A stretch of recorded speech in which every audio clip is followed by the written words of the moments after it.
Daily news സായന്ന വാർത്തകൾ നിങ്ങൾക്കായി അവതരിപ്പിക്കുന്നത് KSFE. ഹെങ്കോ റിസർച്ച് സെന്ററിലേക്ക് സ്വാഗതം. ഇത് പുള്ളിക്കാരന്റെ ഗിഫ്റ്റാ. 4 വാഷിൽ ഫെയ്ഡായി.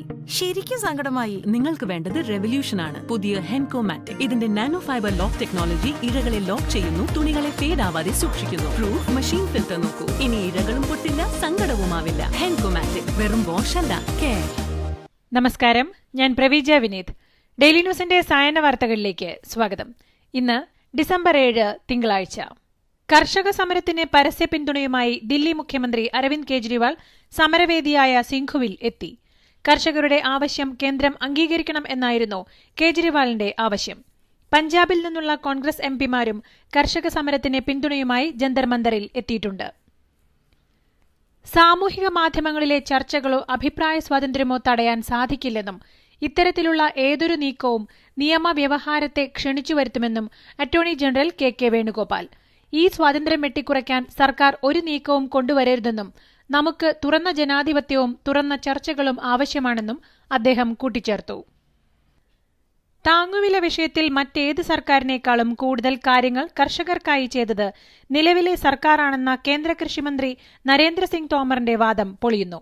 നിലവിലെ മോദി സർക്കാരിനെ അപേക്ഷിച്ച് കഴിഞ്ഞ UPA സർക്കാരിന്റെ കാലത്താണ് താങ്ങുവിലയിൽ വൻ വർധന ഉണ്ടായതെന്ന് കണക്കുകൾ ഉദ്ധരിച്ച് ന്യൂ ഇന്ത്യൻ എക്സ്പ്രസ് റിപ്പോർട്ട് ചെയ്തു.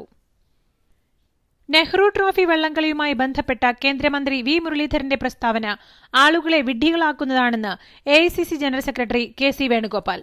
കേന്ദ്രമന്ത്രിയുടെ പദവിക്ക് ചേരാത്ത പ്രസ്താവന നടത്തിയ മുരളീധരൻ മാപ്പു പറയണമെന്നും KC വേണുഗോപാൽ ആവശ്യപ്പെട്ടു. അന്താരാഷ്ട്ര നിലവാരത്തിലുള്ള ഒരു ഗവേഷണ സ്ഥാപനമായി വികസിപ്പിക്കുക എന്ന ലക്ഷ്യത്തോടെയാണ് കേരളം കേന്ദ്ര സർക്കാരിനെ രാജീവ് ഗാന്ധി ബയോടെക്നോളജി ഗവേഷണ കേന്ദ്രം ഏൽപ്പിച്ചത്. അല്ലാതെ സംഘി നേതാക്കളുടെ പേരിട്ട് നാടിനെ അപമാനിക്കാനല്ല എന്ന് ധനമന്ത്രി ഡോക്ടർ തോമസ് ഐസക്. കേരളീയരെ പൊതുവിലും കേരളത്തിലെ സ്ത്രീകളെ വിശേഷിച്ചും പരസ്യമായി അപമാനിച്ച ഒരാളിന്റെ പേരിലുമല്ല നമ്മുടെ നാട്ടിലെ ഒരു ശാസ്ത്ര ഗവേഷണ സ്ഥാപനം അറിയപ്പെടേണ്ടതെന്നും തോമസ് ഐസക്. സ്വർണ്ണക്കടത്തിലെ പ്രതികളുടെ രഹസ്യമൊഴിയിലെ ഉന്നതൻ ആരാണെന്ന് മുഖ്യമന്ത്രിക്ക് അറിയാമെന്ന് പ്രതിപക്ഷ നേതാവ് രമേശ് ചെന്നിത്തല. ഭരണഘടനാ സ്ഥാനത്തിരിക്കുന്ന ഉന്നതന് പോലും റിവേഴ്സ് ഹവാലയിൽ പങ്കുണ്ടെന്നും ഉന്നതനെ അറിഞ്ഞാൽ ജനം ബോധം കെട്ട് വീഴുമെന്നും ചെന്നിത്തല. ഹൈക്കോടതിയിലെ ഹൈലെവൽ IT ടീമിനെ നിയമിച്ചതിലും M. ശിവശങ്കറിന്റെ ഇടപെടൽ. M. ശിവശങ്കർ കൂടി പങ്കെടുത്ത യോഗമാണ് 5-അംഗ ടീമിനെ നിയമിച്ചത്. 60,000 മുതൽ 1 ലക്ഷം രൂപ വരെയായിരുന്നു ഇവരുടെ ശമ്പളം. ഇവരെ നിയമിച്ച ശേഷം വിവരച്ചോർച്ച ഉണ്ടായിട്ടുണ്ടോ എന്ന് അന്വേഷണ ഏജൻസികൾ പരിശോധിക്കുകയാണെന്നും റിപ്പോർട്ടുകൾ. തിരുവനന്തപുരത്ത് കോർപ്പറേഷൻ ഭരണം BJPക്ക് ലഭിക്കുമെന്നും വരാൻ പോകുന്ന നിയമസഭാ തെരഞ്ഞെടുപ്പിൽ കോർപ്പറേഷൻ ഫലം സ്വാധീനം ചെലുത്തുമെന്നും BJP MLA O. Rajagopal. Shobha സുരേന്ദ്രനെ അവർ ആഗ്രഹിച്ചിരുന്ന സ്ഥാനം ലഭിച്ചില്ല എന്നത് അവരുടെ മാത്രം പ്രശ്നമാണെന്നും ഇതൊന്നും വോട്ടർമാരിൽ ആശയക്കുഴപ്പം ഉണ്ടാക്കില്ലെന്നും രാജഗോപാൽ. വലിയ പാർട്ടിയാകുമ്പോൾ ഇത്തരത്തിലുള്ള ആകാംക്ഷകളും പ്രതീക്ഷകളും ഓരോരുത്തർക്കും ഉണ്ടാകുമെന്നും ഇതൊന്നും പൂർണ്ണമായും നടപ്പിലാക്കാൻ സാധിക്കില്ലെന്നും അദ്ദേഹം വിശദീകരിച്ചു. ഇന്ധനവില വീണ്ടും കൂട്ടി. പെട്രോളിന് 30 പൈസയും ഡീസലിന് 27 പൈസയുമാണ് കൂടിയത്. കഴിഞ്ഞ 18 ദിവസത്തിനിടെ 15 തവണയാണ് ഇന്ധനവില കൂട്ടിയത്. 18 ദിവസത്തിനിടയിൽ പെട്രോളിന് 2.62 രൂപയും ഡീസലിന് 3.57 രൂപയും വർദ്ധിച്ചു. പല ജില്ലകളിലും പെട്രോൾ വില 85 രൂപയും ഡീസൽ വില 80 രൂപയ്ക്കും അടുത്തെത്തി.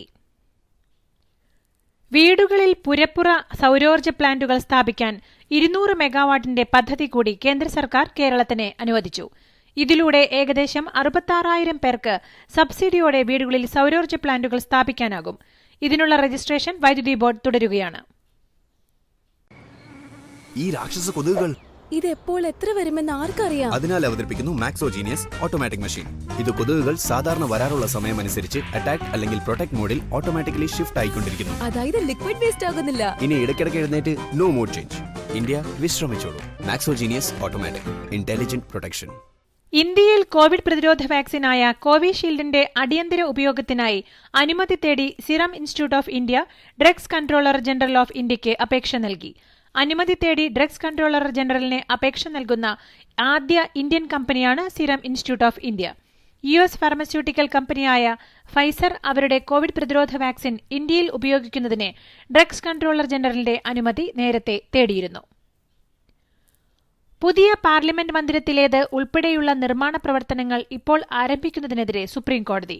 പദ്ധതിക്കെതിരായ ഹർജിയിൽ അന്തിമ വിധി വരുന്നതുവരെ പുതുതായി നിർമ്മാണം നടത്തുകയോ കെട്ടിടങ്ങൾ പൊളിക്കുകയോ ചെയ്യരുതെന്ന് സുപ്രീംകോടതി. പാർലമെന്റ് മന്ദിരത്തിന്റെ ഭൂമിപൂജ മാത്രമാണ് ഇപ്പോൾ നിശ്ചയിച്ചിരിക്കുന്നതെന്ന് സോളിസിറ്റർ ജനറൽ തുഷാർ മേത്ത കോടതിയെ അറിയിച്ചു. ആന്ധ്രാപ്രദേശിലെ എല്ലൂരുവിൽ അജ്ഞാത രോഗം പടരുന്നു. രോഗികൾ അപസ്മാരം, ഛർദി എന്നീ ലക്ഷണങ്ങൾ പ്രകടിപ്പിച്ച് ബോധരഹിതരാവുകയാണ് ചെയ്യുന്നത്. ഇതുവരെ 292 പേർക്കാണ് രോഗം ബാധിച്ചത്. ഇന്നലെ രോഗബാധിതനായ ഒരാൾ മരിച്ചു. രോഗകാരണമെന്താണെന്ന് ഇതുവരെ കണ്ടെത്താനായിട്ടില്ല.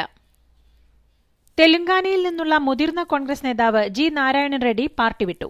AICC അംഗവും തെലങ്കാന കോൺഗ്രസ് ട്രഷററുമായിരുന്നു ഇദ്ദേഹം. നാരായൺ റെഡ്ഡി BJPയിൽ ചേർന്നേക്കുമെന്ന് റിപ്പോർട്ടുകൾ. കേന്ദ്ര സർക്കാരിന്റെ കാർഷിക ബില്ലുകൾക്കെതിരായി ലണ്ടനിൽ പ്രതിഷേധം. കർഷകർക്ക് ഐക്യദാർഢ്യം പ്രഖ്യാപിച്ചുകൊണ്ട് ആയിരക്കണക്കിന് ആളുകളാണ് ഞായറാഴ്ച മധ്യ ലണ്ടനിൽ പ്രതിഷേധിച്ചത്. കോവിഡ് മാർഗനിർദ്ദേശങ്ങൾ ലംഘിച്ചെന്ന് ചൂണ്ടിക്കാണിച്ച് ഒട്ടേറെ പേരെ പോലീസ് അറസ്റ്റ് ചെയ്തു. നിർമ്മിത ബുദ്ധി ഉപയോഗിച്ച് പ്രവർത്തിക്കുന്ന സാറ്റലൈറ്റ് കൺട്രോൾ മെഷീൻ ഗൺ ഉപയോഗിച്ചാണ് ഇറാന്റെ ആണവ പദ്ധതികളുടെ പിതാവെന്നറിയപ്പെടുന്ന മൊഹസിൻ ഫക്രിസാദയെ കൊലപ്പെടുത്തിയതെന്ന് റെവല്യൂഷണറി ഗാർഡ് ഡെപ്യൂട്ടി കമാൻഡർ. ഫക്രിസാദയുടെ മുഖത്തേക്ക് മെഷീൻ ഗൺ സൂം ചെയ്ത് 13 റൌണ്ട് വെടിയുതിർക്കുകയായിരുന്നുവെന്ന് റിയർ അഡ്മിറൽ അലി ഫഡ്വി പറഞ്ഞു. ഇംഗ്ലീഷ് പ്രീമിയർ ലീഗിൽ ലിവർപൂളിന് തകർപ്പൻ ജയം. വൂൾസിനെ എതിരില്ലാത്ത 4 ഗോളുകൾക്കാണ് ലിവർപൂൾ തോൽപ്പിച്ചത്. ടോട്ടനം എതിരില്ലാത്ത 2 ഗോളിനെ ആഴ്സണലിനെ തോൽപ്പിച്ചപ്പോൾ ലെസ്റ്റർ സിറ്റി 1-2 ഗോളിനെ ഷെഫീൽഡ് യുണൈറ്റഡിനെ തോൽപ്പിച്ചു. ഇതോടുകൂടി ഇന്നത്തെ ഡെയിലി ന്യൂസ് സായന്ന വാർത്തകൾ സമാപിക്കുന്നു. ഡെയിലി ന്യൂസിനു വേണ്ടി വാർത്തകൾ വായിച്ചത് Praveeja Vineeth. The Daily News.in വാർത്തകൾ വിരൽ തുമ്പിൽ.